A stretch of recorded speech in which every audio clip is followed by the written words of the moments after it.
You guys know that we at Team GOLUREMI love getting the experts on here to tell you the best ways to train, the best ways to push yourself, how to get over anxiety, what elite athletes are doing that you are not, and how to incorporate that into your game. That is what Team GOLUREMI is about. So go to 11th Commandment, click the link right down below. That way you can check out the entire vid. This right here is just a little bit of a highlights. We got so much more. Go over there, go to the 11th Commandment, subscribe. That is where you're going to see all this stuff, all the podcasts. Everything about us personally, what we think about things, how to get better as a player, how to get better as a man or a woman, what to do in certain situations. This is where you're going to find all that stuff and tons more. So go to the 11th Commandment and subscribe. Our next guest is a guy named Scott Young. This dude just basically decided that he was going to go to MIT, and then he said, you know what? Why go? Let me just do the entire curriculum in a year. And he did it. Okay, so that's where this guy started. He's going to be our second guest. We have so much more. Go to the 11th Commandment and subscribe. And today, enjoy this video. You know we guys love you. So we got giveaways going on Instagram. We got so much coming. We just got done filming with Manchester United, so that's coming. Team GOLUREMI 2020, baby. We're killing it. Enjoy the vid. There's three ways to improve as an athlete, right? So that's skill work, like you're talking about drills, dribbling, step overs, shooting. The physical, which is like conditioning, lifting, and then the mind. And almost everybody focuses on the first two, but almost no one focuses on the third, right? Which is crazy, because it's probably the most important and also the most neglected. And you saw some of the benefits before. But meditation also helps improve like memory, reaction times, the accuracy of your reactions. So not only are you going to react, but you're going to react in the proper way.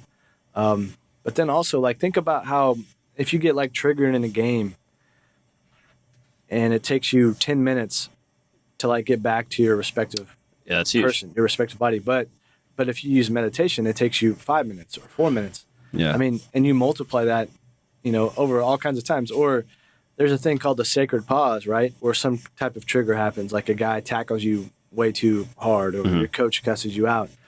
And ordinarily it would take you, again, like 10, 15 minutes to be able to get back to your body and connect the body and mind again.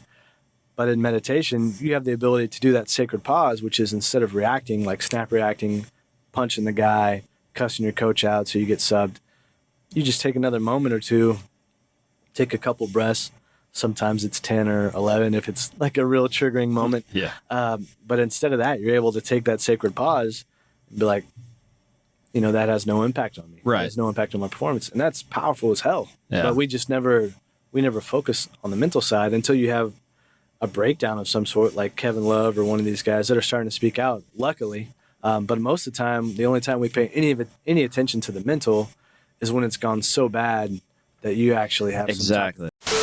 I'll ask you this question. I asked Jack, I told you guys, again, off air, my buddy Jack Jewsbury, who played in KC. And, with me. Yeah, and then played for the Timbers. When they won it all, I said, if you played, so this was when they were the best team in the MLS.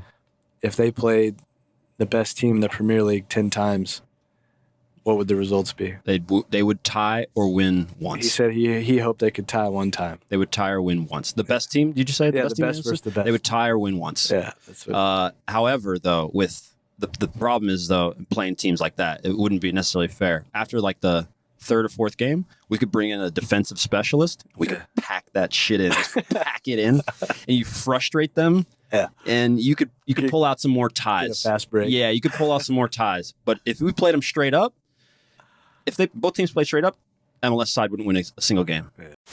Anyway, transitional, like in handling those things, it kind of brings back to the other point, though. I centered myself around what it was that I felt and believed that I could do, and then I just kept going.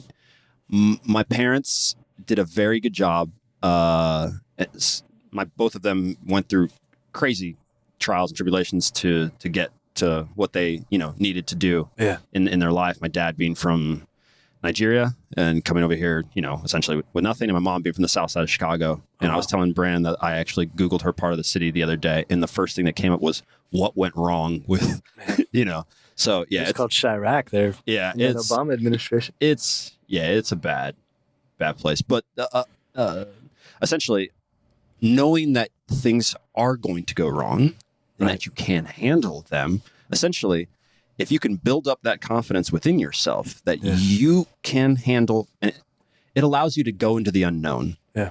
And that's one of the most essential things. Clearly, it's essential for everyone. I think it's very essential for men, for young men now, especially. Not that it's not for women, it is.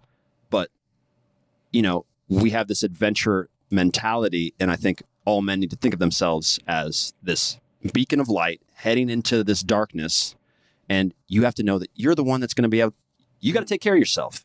Love that. You have to keep going. So those transitions, you don't even need to worry. Just know that they're coming. They are coming.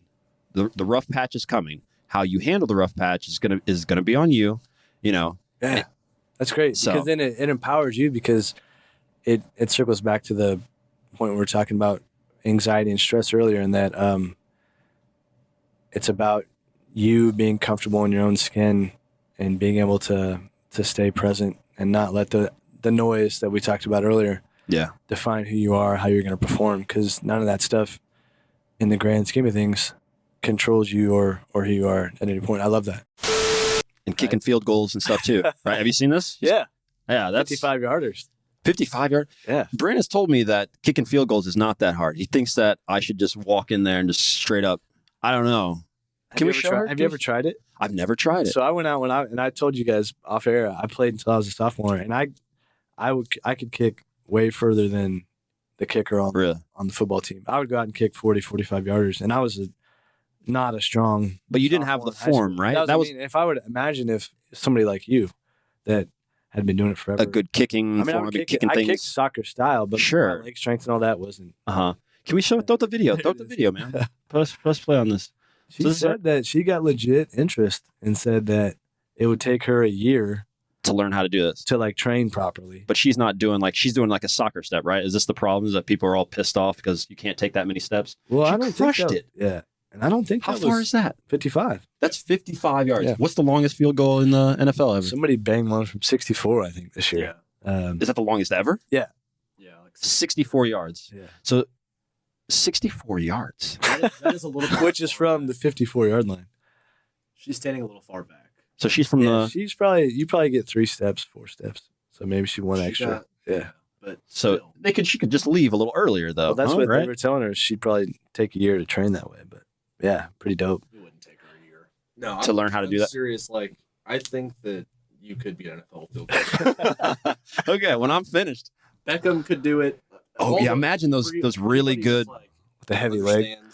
Wind and, I wonder what Ronaldo or someone with. Oh, could you imagine? Could you? He's going to come to the U.S. too. You know that he's coming to the MLS. Yeah. You had one on? Well, so this was funny. This is a great story, actually. So I go to the sports psychologist.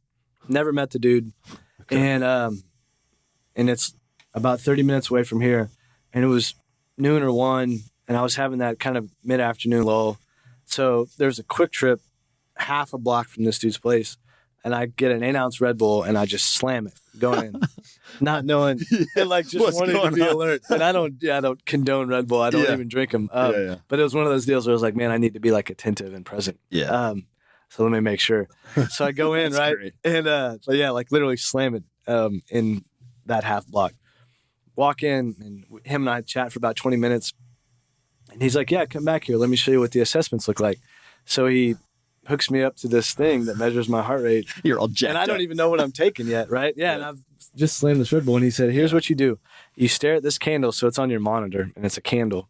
He's like, on a computer screen? Or? Yeah, on a computer screen. Okay. And then it's got a thing hooked up to your ear that measures heart rate. And he said, you stare at the candle until the candle goes out. And then once it goes out, your heart rate's at the optimal level.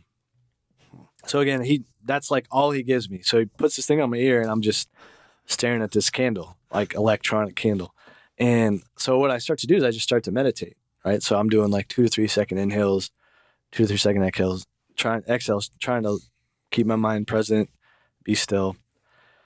So I do it, and I think it took me 1 minute and 26 seconds for the candle to go out. So the candle goes out, and I turn back. He's behind me sitting on a couch in his office where they do these assessments. And I was like, all right, I think I'm done. And he He looks over my shoulder and he's like, "Oh, a minute 26." He's like, "That's good. I did it in 13."